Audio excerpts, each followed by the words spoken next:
तारिका!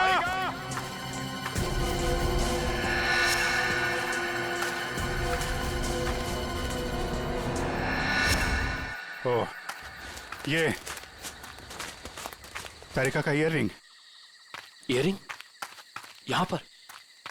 यहीं होगी। फोन लगा, फोन लगा।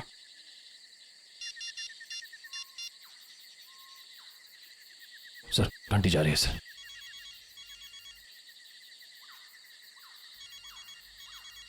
सर, उस तरफ। हाँ सर।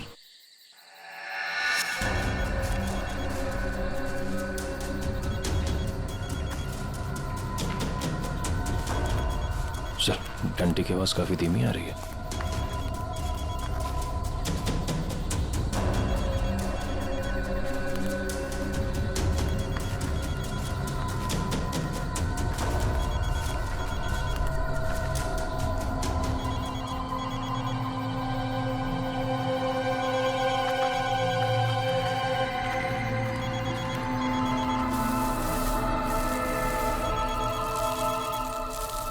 सर, वो मिट्टी के नीचे दबा हुआ है। वो नहीं डॉक्टर, तारिका नीचे है। जल्दी खोलो इसको।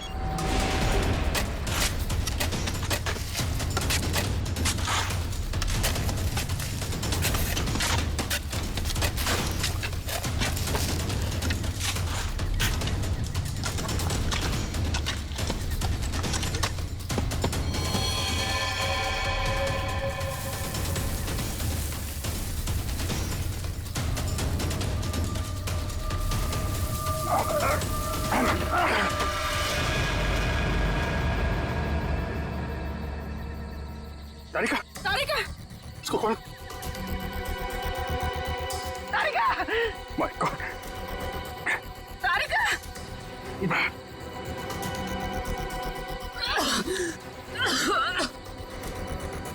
तारिका, तुम ठीक हो? हाँ? हाँ? कैसे हुआ ये है? किसने किया? कौन थे वो लोग? रिपोर्ट्स थे। लैब जा रही थी। एक आदमी आया, जबरदस्ती मुझे क्लोरोफॉर्म सुंघाया। मैंने अपने आप को छुपाने की कोशिश की और मुझे किसी ने मुझे जोर से सर पे मारा।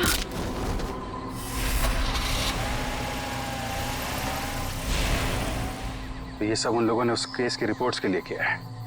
इस केस ने हमें 3 दिन से उलझा रखा है। समंदर के अंदर बहता हुआ वो लकड़ी का टुकड़ा और उसके साथ वो आदमी की खोपड़ी। लगता है कोई बड़ी मछली फंसी है जाल में। खींच खींच! अरे ये तो कोई लकड़ी का टुकड़ा फंसा हुआ है जाल में। खींच! अरे जल्दी निकाल, नहीं तो जाल फट जाएगा। खींच!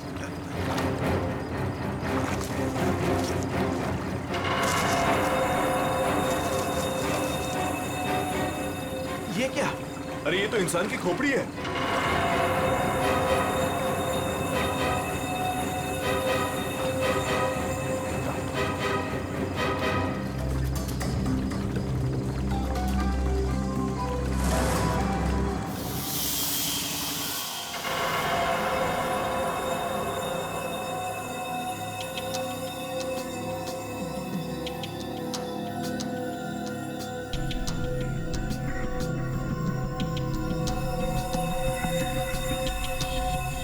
बस, समुद्र में बहती हुई लकड़ी साधारण लकड़ियों से काफी अलग है, क्योंकि ये लकड़ी समुद्र के पानी में हजारों मील बहती हुई आई है, समुद्र के सारे जीवन को अपने आप में समेटे हुए। तो फिर साळुंखे, इस लकड़ी से हमें पता चल सकता है ना कि ये किस किस तरह के पानी में से बहकर आई और पानी की क्या खूबियां हैं। हाँ बॉस, इसीलिए मैंने प्रसिद्ध समुद्र विशेषज्ञ मरीन एक्सपर्ट डॉक्टर जगन को यहाँ पर बुलाया है। वो इस खोपड़ी और इस लकड़ी की जांच करके हमें बताएंगे कि इस खोपड़ी और लकड़ी पर समुद्र के पानी का क्या क्या और कितना कितना असर हुआ है। तो यहाँ सर पे पीछे गोली मारी गई है इस आदमी को।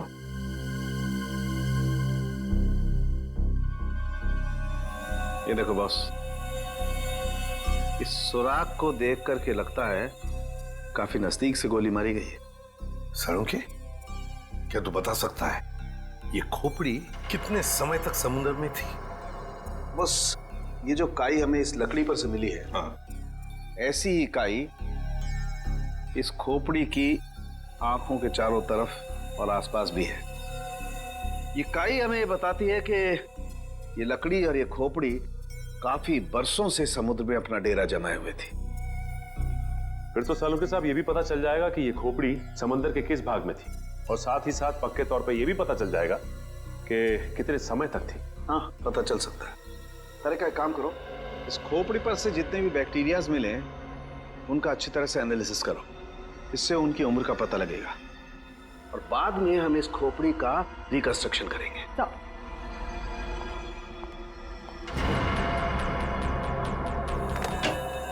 सॉरी डॉक्टर सालुंखे, थोड़ा लेट हो गया। अरे यार, एनीवे कोई बात नहीं। बस ये है वो समुद्र से बहती हुई लकड़ी जिसके बारे में मैंने आपको बताया था।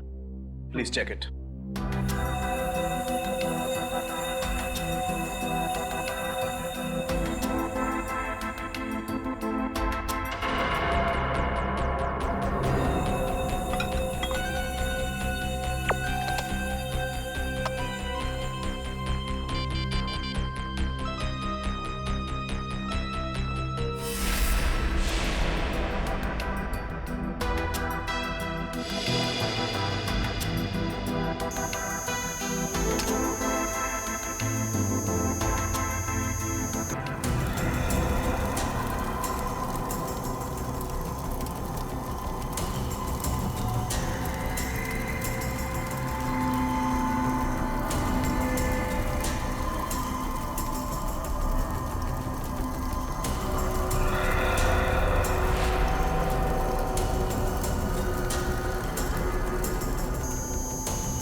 अरे वाह सर, लकड़ी में से तेल निकलने लगा।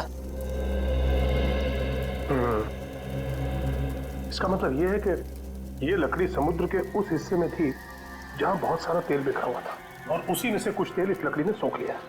सर, पानी में इतना तेल के लकड़ी ने सोख लिया कैसे?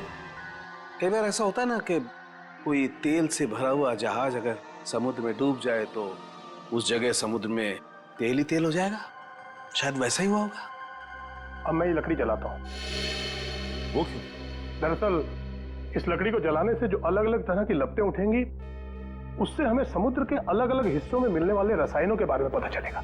हम उन रसायनों की फोटोग्राफ लैब को भेज देंगे। लैब हमें बताएगी कि ये लकड़ी कहां कहां से तैरती हुई यहां पहुंची, और अगर उन्हीं में से कोई रसायन खोपड़ी पर लगा हुआ मिला तो हमें यह भी पता चल जाएगा कि ये क्राइम कहां हुआ है।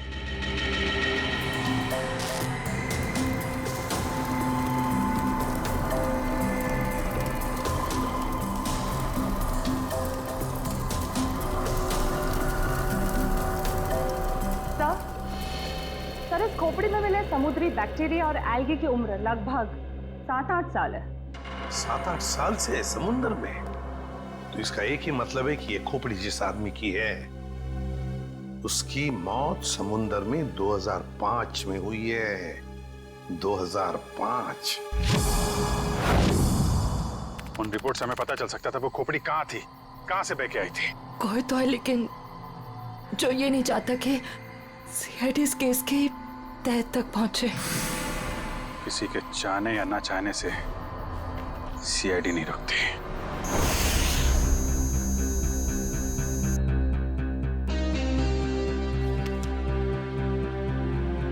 क्या पता चला सर इस रिपोर्ट में, जिसके लिए आपको ड्रग्स, डॉक्टर तारिका को जान से मारने की कोशिश और डॉक्टर जगन का खून हुआ? रिपोर्ट के मुताबिक वो खोपड़ी 35 से 40 साल के आदमी की है, और वो जो लकड़ी की लपटों के अलग अलग फोटोग्राफ्स हमने लैब में भेजे थे, उन लपटों का केमिकल कंपोजिशन अरब महासागर के पानी से मिलता है, लेकिन उन लपटों का केमिकल कंपोजिशन सबसे ज्यादा शाओलिन समुद्र तल के पानी से मिलता है। इसका मतलब है शाओलिन समुद्र तल से ऊपर उठकर ये खोपड़ी बहती हुई लकड़ी से उलझकर अरब सागर में पहुंची। बिल्कुल। सालुंखे ने कहा कि उस खोपड़ी के अंदर वाले हिस्से में उसे कुछ बैक्टीरिया मिली।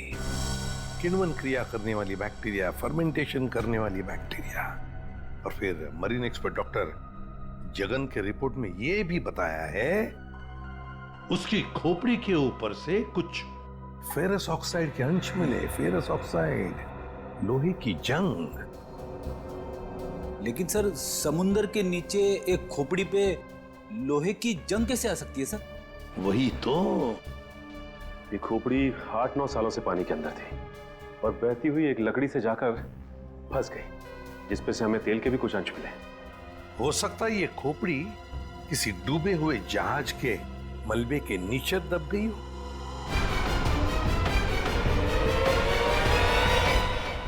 डूबा हुआ जहाज, पता लगाना पड़ेगा पिछले 7-8 सालों में उस समुद्री हिस्से में कोई जहाज डूबा था क्या। सर, ये है 1955 में सॉली बैकवाटर्स ऑफ अरेबियन सी में डूबी हुई शिप, जिसका नाम था मून बोट 15Y। ये शिप मुंबई में होने वाली एक विशाल प्रदर्शनी के लिए कुछ कीमती धरोहर, स्मारक, कुछ पुरानी पंडुलिपियां, स्क्रोल्स लेकर आ रही थी, और कुछ तकनीकी गड़बड़ी की वजह से डूब गई। जून 2005, करीबन 50 साल बाद हमारे सेंटर ने इस शिप की जांच का प्रोग्राम बनाया। फिर क्या हुआ? जांच सफल हुई? नहीं सर, क्योंकि उस जांच दल के चारों लोगों में से मेरे अलावा कोई वापस लौटा ही नहीं। क्या? नहीं लौटा मतलब ये कि तीनों गोताखोर आर्कियोलॉजिस्ट, मेहुल, अंतरा और रणवीर सर, उनमें से कोई भी पानी से बाहर ही नहीं आया। तो फिर उनका क्या हुआ? हमने उनको तलाशने की बहुत कोशिश की, पर तीनों का कुछ पता नहीं चला। सिर्फ मैं ही वापस आ पाई, शायद इसलिए क्योंकि मैं उनके साथ पानी में गई ही नहीं थी। तो उस वक्त आप कहाँ थे? मैं पानी के ऊपर बोट पे ही थी। एक मिनट, वैसे आप कौन है? सब, मैं डॉक्टर शिखा, मैं उस टीम की सबसे जूनियर मेंबर थी। काफी देर तक जब उनमें से कोई बाहर नहीं आया तो मैंने सेंटर इन्फॉर्म किया। यहाँ से एक रिसर्च टीम वहां पहुंची और शिप का जो भी सामान था उन्होंने निकाल लिया। काफी दिनों तक उन सबकी खोज भी की, पर उन सबका कुछ पता ही नहीं चला। ठीक है डॉक्टर नैना, इस जहाज पर का जो भी सामान आपके पास है, जो भी सामान, वो सब हम हमारे ब्यूरो ले जाना चाहते हैं जांच करने के लिए। जी सर, 1 सेकेंड। हेलो जोजो, ऑफिस में आओ जल्दी। जोजो कौन? सर, इन्वेंट्री का इंचार्ज है। जो भी सामान हमारे पास आता है उसका रिकॉर्ड्स वो ही रखता है।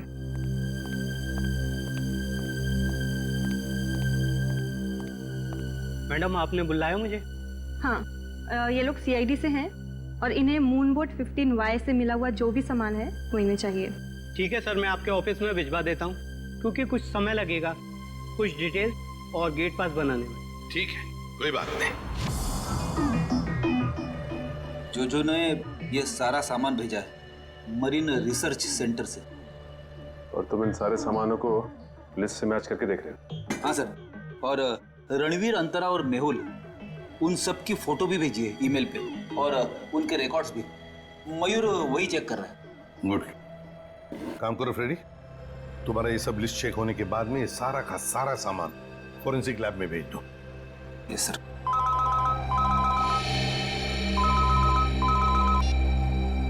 हाँ डॉक्टर तारिका, ओके ग्रेट, थैंक्स सर। उस खोपड़ी का रिकंस्ट्रक्शन हो गया है। डॉक्टर तारिका ने मेल भेजा फेस इंप्रेशन का। गुड।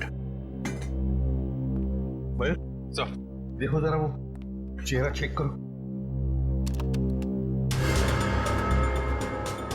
सर, ये रही उस आदमी की शक्ल। मयूर, रणवीर, मेहुल और अंतरा, इन तीनों के चेहरे दिखा। सर, ये रहे सर। सर, खोपड़ी से जो चेहरा बनाया गया है वो मरीन से गायब हुए किसी भी आदमी से मैच नहीं करा। हाँ, सचिन मिल तो नहीं रहा है, फिर भी एक खोपड़ी पर जो चेहरा बना है ना, उसे मयूर हमारे रिकॉर्ड्स के साथ मैच करके देखो।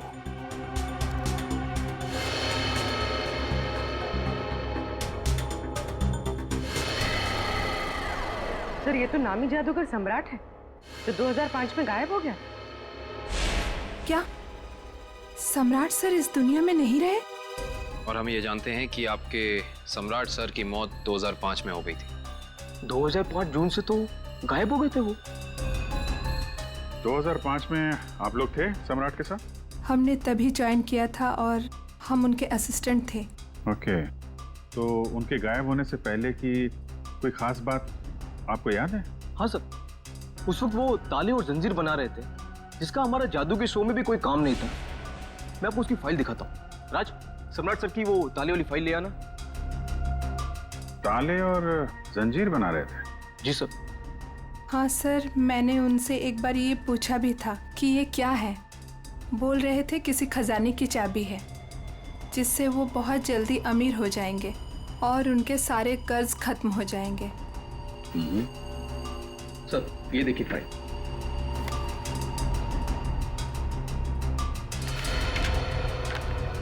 सर, ये ताले जैसे दिखते नहीं हैं, लेकिन ये ताले ही हैं। सर, 4 जून को वो अपने बनाए हुए ताले और जंजीर लेकर चले गए और हमसे कहा कि आज दौलत दरवाजे पर आ जाएगी। लेकिन सर, उस दिन के बाद वो कभी वापस ही नहीं लौटे। तुम लोगों ने पता करने की कोशिश नहीं की? सर, की थी। वो अपने पास कभी फोन भी नहीं रखते थे, कोई परिवार भी नहीं था उनका। हमने पुलिस में भी रिपोर्ट की थी, मगर कुछ पता नहीं चला सर।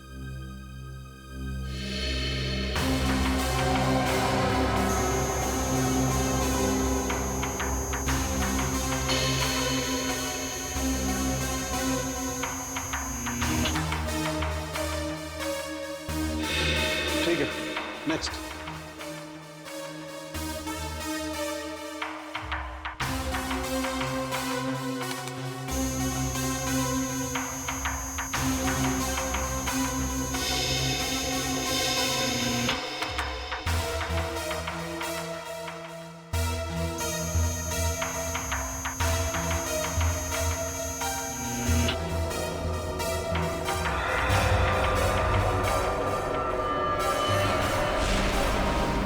ये कैसे हो सकता है?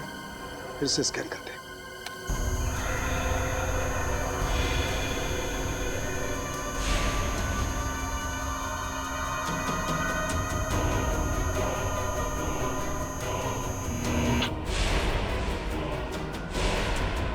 माय गॉड, ये क्या चक्कर है? डॉक्टर साहब, क्या हुआ? आपने अर्जेंटली बुलाया? दया, जहाज में से मिले हुए सभी आर्टिफैक्ट्स, ये सारे धरोहर का कार्बन डेटिंग कर लिया है। ये सभी की सभी चीजें 16वीं शताब्दी की हैं, सिर्फ एक चीज को छोड़कर। ये क्या बात कर रहे हैं? मून बोट में मिली तमाम चीजों में एक चीज 16वीं शताब्दी की नहीं है? नहीं सर, इसका मतलब वो चीज मून बोट की हो ही नहीं सकती। बिल्कुल नहीं हो सकती, और वो कोई धरोहर भी नहीं है। वो है एक छोटा सा हथियार। ये चाकू जो 2002-2003 में बना है। सर, 1955 में ये जहाज डूबी थी और उसमें 10-12 साल पुराना हथियार का मिलना, इसका मतलब है कि समंदर के अंदर पड़ी ये मून बोट तो कुछ ना कुछ तो हुआ है। जब अंतरा, रणवीर और मेहुल गायब हुए थे 2005 में। और सर, सम्राट का भी वहां होना कोई इत्तेफाक तो नहीं हो सकता। सर, इसका मतलब सम्राट का कोई ना कोई संबंध तो जरूर है उस घटना से जिसमें रणवीर, मेहुल और अंतरा की जान गई उस पानी के अंदर। समंदर के गहराई में वहां जाना पड़ेगा जहां पे इस मून बोट का मलबा पड़ा है।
ये जो दोनों कंकाल आप लोगों को बाद में मिले हैं ना, इनमें से ये कंकाल मेहुल का है और ये अंतरा का है।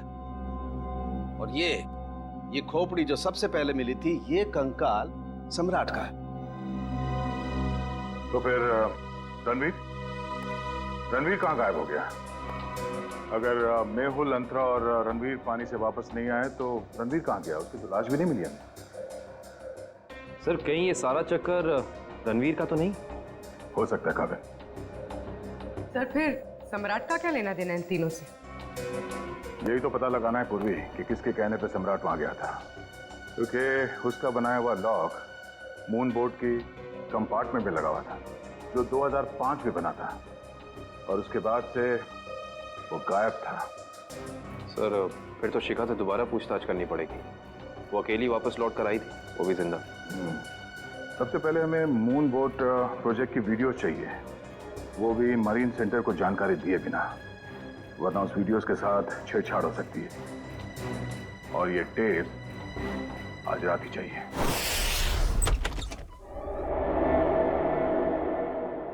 कहीं चोरी करते वक्त हमें कोई पकड़ न ले।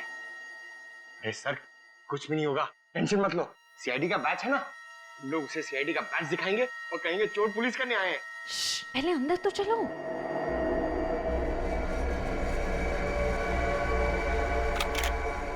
सर अंदर आर्काइव्स रूम में से कोई आवाज आ रही है। आप लोग जाओ, मैं आता हूँ। पंकज सुन, मरेंगे तो साथ में मरेंगे। कुछ होना। सर वो देखिए, वहां पर कोई है।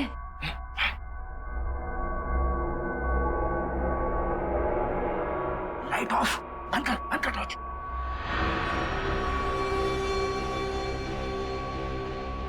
हमसे पहले कोई चोर आ गया टेप चुराने के लिए। एसीपी साहब ने हमसे कहा नहीं कि उन्होंने किसी और को भी टेप चुराने के लिए बोला है।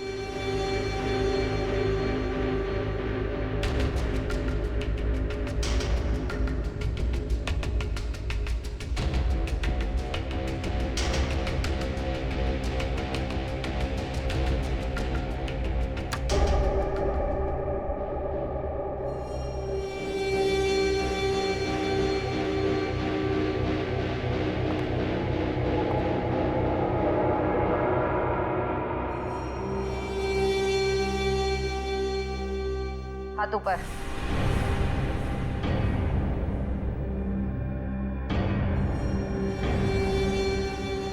कौन हो तुम?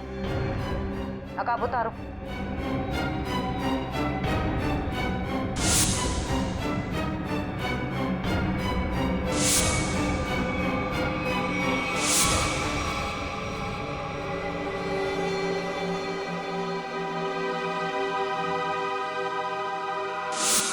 मैं डॉक्टर शिखा, मैं उस टीम की सबसे जूनियर मेंबर थी। शिखा तुम सब कौन हो?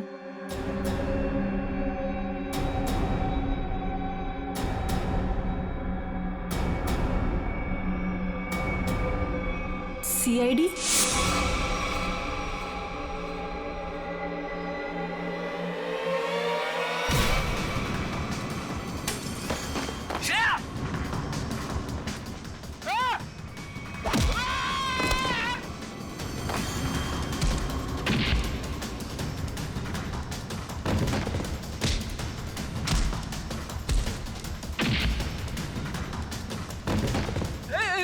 देखो मैं लड़कियों पे हाथ नहीं उठाता है?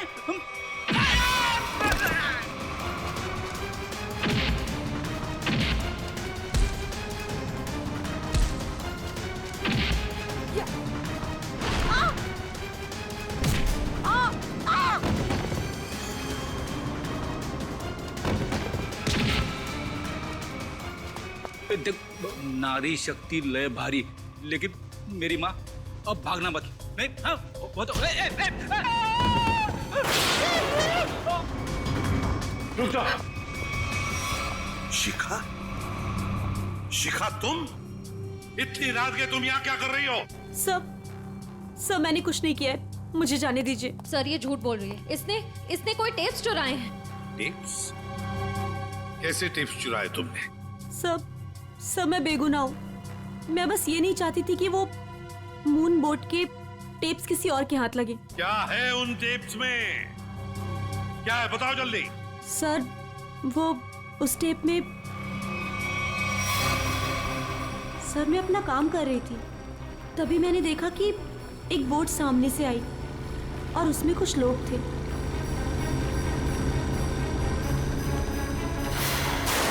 सर कुछ समय के बाद उन लोगों में से एक आदमी पानी में चला गया और फिर थोड़ी ही देर के बाद वो ऊपर आ गया।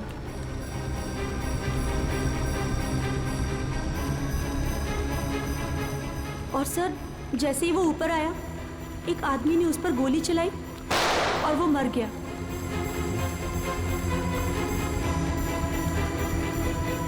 और फिर सर कुछ समय के बाद वो दोनों भी पानी के अंदर चले गए। मैं डर गई थी सर, मुझे लगा कि उस खूनी ने मुझे भी देख लिया है और वो मुझे भी मार देगा। मेरी बोट पे भी एक कैमरा था जिसमें सब कुछ रिकॉर्ड हो रहा था। उसी रिकॉर्डिंग के टेप्स लेने आई थी सर। सर इसका मतलब इसने सम्राट का खून होते देखा था, क्योंकि उसी के सर में गोली लगी थी। तुम ये टेप्स पहले भी तो चुरा सकती थी ना, फिर आज ही चोरी करने का क्यों सोचा तुमने? उस वक्त सभी को ये लगा कि ये एक हादसा है, ऐसे में वो टेप कौन देखता। मुझे क्या पता था कि इतने सालों बाद सीआईडी उस दबे हुए केस की फिर से छानबीन करेगी। बहुत बड़ी गलती की तुमने शिखा, जुर्म को छुपाने की। जुर्म छुपाना भी एक अपराध होता है, समझी? अब तो तुम्हें जेल में बैठना पड़ेगा जब तक कानून तुम्हारा फैसला नहीं करता।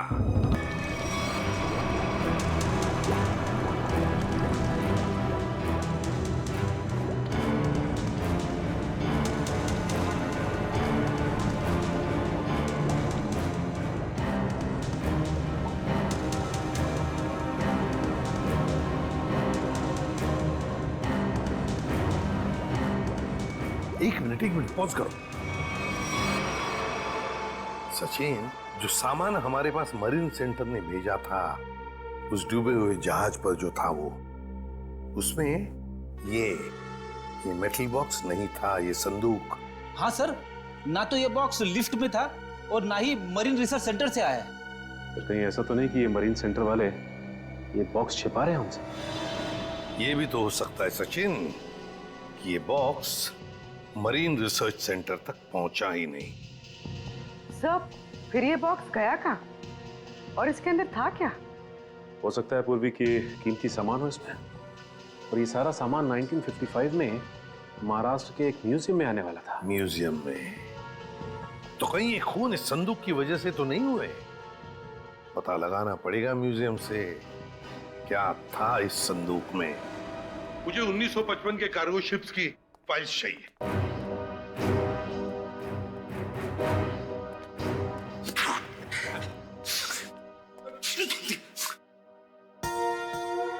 सर, कितनी धूल है? यहाँ पे साफ सफाई करने की सख्त मनाही है। चीख फैलाओ अभियान की पूरी तैयारी कर रखी है यहाँ पे।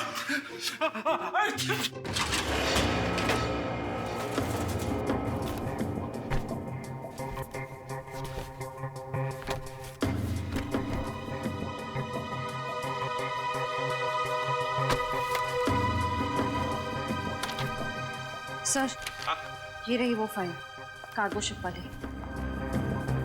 ये देखिए।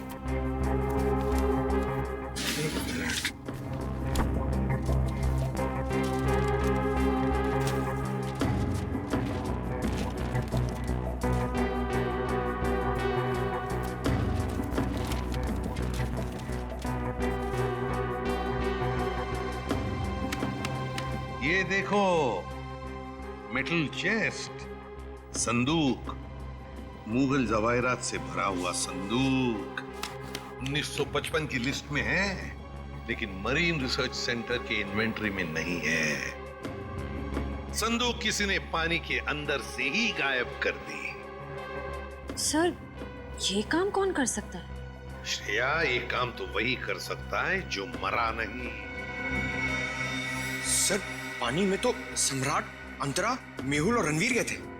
और सर, इनमें से 3 के कंकाल तो मिल चुके हैं। सर, हो सकता है कि रणवीर भी मर गया हो और उसकी लाश मछलियों ने खा ली हो, या फिर पानी की बहाव से उसकी लाश कहीं दूर बह गई हो।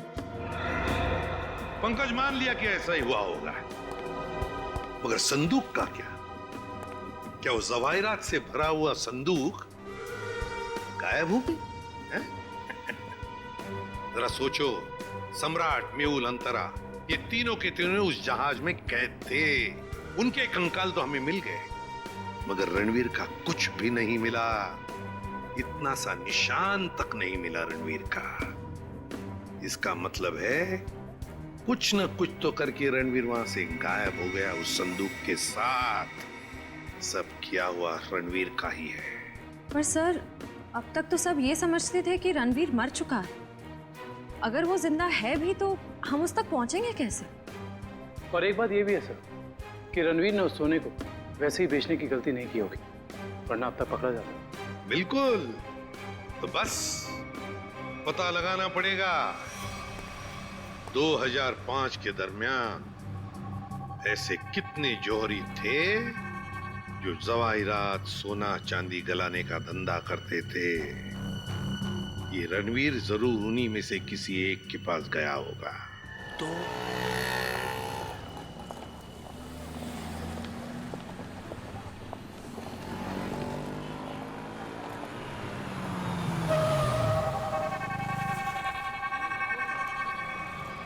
हाँ सर, हम लोग पूरी कोशिश कर रहे हैं सर, अभी तक तो कुछ मिला नहीं सर। आप कुछ पता चला सर? हम लोग यहाँ पता कर रहे हैं सर, अगर आप कुछ पता चला तो हम आपको बताते हैं सर। आइए आइए सेठानी जी, इससे पहले कि वो आ जाए, आइए इसको तो मैं ऐसे बंद कर देता हूँ। गलती हो गई। आइए आइए, बोलिए क्या काम है? यही है। बहुत खतरनाक जगह है ये, उतरते ही पीछे लग गया एक। नहीं समझे, मैं समझाता। बहुत मुश्किल से आए आपकी दुकान। पीछे एक चोर बुर्बक टाइप आदमी लगा था, नीचे खड़ा। आइए दिखाता हूँ उस तरफ। आइए इधर आइए। वो देखिए फोन पे बात कर रहा है, लगता है अपने साथियों को बुला रहा है यहाँ पर। बाप रे। आप रुकिए, मैं अभी पुलिस को फोन करता हूँ। हाँ पुलिस? नहीं नहीं नहीं। अरे सेठ जी सेठ जी सेठ जी, अरे आप तो कच्चे खिलाड़ी निकले। अरे पुलिस को फोन नहीं करना, लोग बैठे। हमारा जो माल है ना, ये वाला अलग किस्म का है। अलग किस्म का? बताऊंगा नहीं, दिखाऊंगा। आइए सेठानी जी, कम।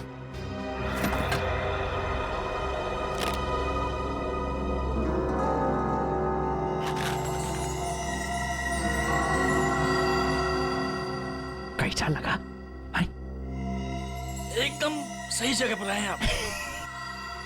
कहाँ से हाथ मारा है? फालतू सवाल बड़े कर रहे हैं आप। माल देखिए, आम खाइए, पेड़ मत गिनिए। तो बेचना है? सेठानी जी कह रही है बेचना नहीं है, तो खरीदना है? खरीदना भी नहीं है। तो फिर गहनों के बदले गहने लेने हैं? तो फिर आप लोग क्यों आए हुए यहाँ बाजार में? मासूम है, इधर देखिए, हम ये चाहते हैं कि आप इस सामान को पिघला दें। जब बाजार बढ़े, रेट बढ़े, हम धीरे धीरे हौले हौले प्यार से बेचेंगे, पैसे कमाएंगे। आपका काम हो जाएगा। लेकिन आपके काम के डबल रेट लगेंगे। अरे सेठ जी, डबल रेट क्यों? कोई बात नहीं, जो काम पहले किया ना। अरे कैसी बात करते हो? बहुत बार किया, और ये जो आप लेकर आए हैं, ये तो चिल्लर है। 2005 में तो हमने मुगल काल के बने हुए अरबों रुपए के गहने और कीमती धरोहर को गलाया था, और किसी को कानों कान खबर तक नहीं होने दी थी। पूरे 4 दिन तक चलता रहा था ये काम। आइए मेरे साथ, आइए।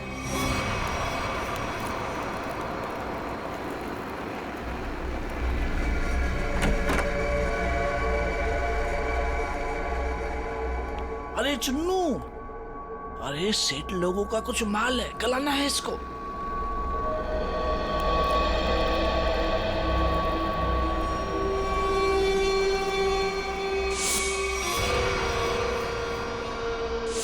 कितना माल है साहब?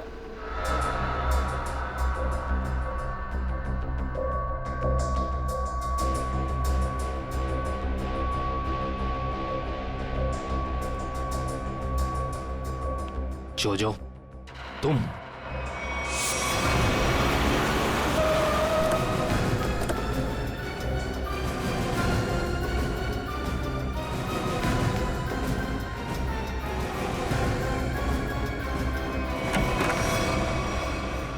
अरे आप कहीं जा रही हैं क्या? हम लोग तो चाय नाश्ते से लेकर डिनर तक का प्रोग्राम बना के आए थे। क्या बात है, आप वैसे क्यों दिख रही? लगता आपने हम सीआईडी वालों को पहचाना नहीं, नैना जी। माफ करिए, आपके दोस्त जोजो हमारे साथ नहीं आए, लेकिन उन्होंने आपके यहाँ का पता दिया हमें। जोजो ने? पर क्यों? क्योंकि समंदर से निकली कीमती चीजें मरीन सेंटर से गायब करके बाजार में बेचता है वो, आपके साथ मिलके। मेरे साथ? क्या मजाक कर रहे हैं आप लोग? देखिए मैडम, आपका सारा कच्चा चिट्ठा हमारे पास है। बेहतर यही होगा कि आप खुद ही बता दीजिए। मैंने ही समंदर से मिले मुगल जवाहरात लिए थे। और कौन कौन मिला है तुम्हारे साथ इस काम में? कोई नहीं था सर। झूठ मत बोलो, 2005 में तुम मरीन सेंटर में थी ही नहीं, तो फिर मुगल जवाहरात तुम्हारे पास कैसे आए? मैंने कुछ लोगों को सेट किया था। उस टाइम मैं जूनियर विंग में थी। क्या बात है, आप समंदर में गई नहीं, सम्राट का खून आपने किया नहीं, तो फिर कौन है ये जो आपकी मदद कर रहा है? सर मेरे साथ थे कुछ लोग। साथियों का नाम तो होंगे ना?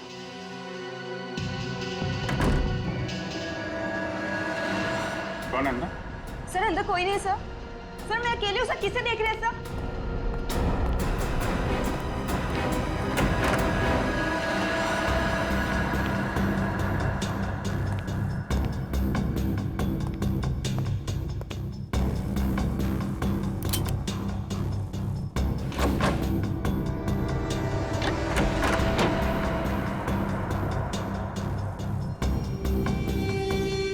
कौन है? बाहर आ जाओ, बाहर आओ चुपचाप।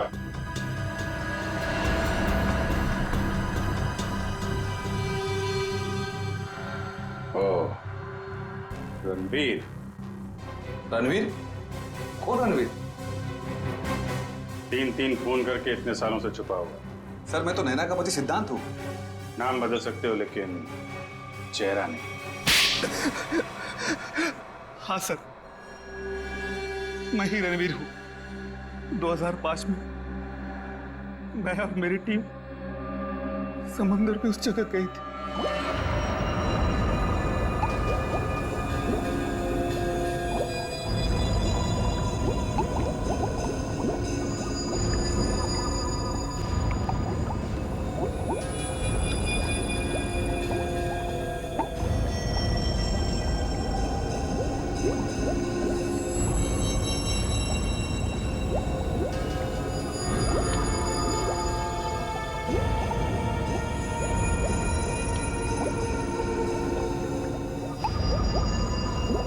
उस चेस्ट के बारे में सिर्फ मैं जानता था और कोई नहीं, इसलिए मैंने सम्राट के साथ मिलकर एक प्लान बनाया।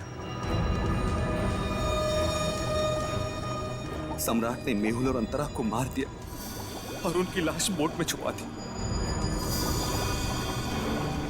उसके बाद सम्राट को मेरे 2 आदमियों ने गोली मार दी और सर मैं चेस्ट लेकर पानी के रास्ते बाहर आ गया। सच्चाई को सामने आने में देर लग सकती है, लेकिन सच्चाई कभी छुपती नहीं। सम्राट को उसके किए की सजा तुमने दे दी, लेकिन तुम्हें सजा दिलाने के लिए सम्राट की खोपड़ी खुद पानी के बाहर आई। तुम दोनों को तुम्हारे किए की सजा कानून जरूर देगा, शायद फांसी होगी।